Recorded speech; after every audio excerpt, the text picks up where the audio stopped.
সড়ক থেকে অনেক আগেই উঠে গেছে পিচ, সৃষ্টি হয়েছে বড় বড় গর্তের। ঝুঁকি নিয়ে চলছে ছোট বড় যানবাহন, কোথাও কোথাও হয়নি পাকা সড়ক।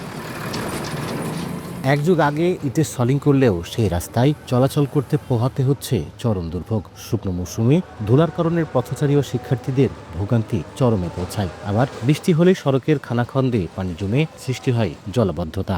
এমন চিত্র ঝিনাইদহের শৈলকুপা পৌরসভায়। পৌরবাসীর অভিযোগ, বছরের পর বছর ধরে বসবাস করলেও বঞ্চিত হচ্ছে ন্যূনতম নাগরিক সেবা থেকে।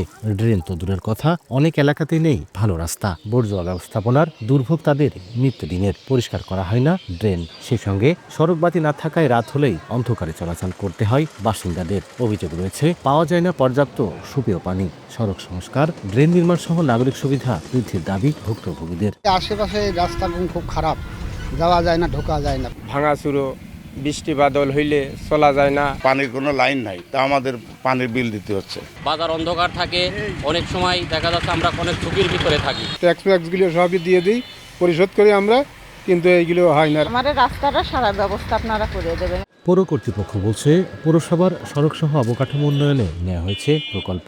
ধীরে ধীরে বাড়বে সেবার মান। আমাদের চলমান যে কাজগুলো অচিরেই সেগুলো সম্পন্ন করতে পারবে এবং কাজের গুণগত মান সহ সমস্ত কিছুই আমাদের প্রচেষ্টায় আছে এবং এটা অব্যাহত থাকবে।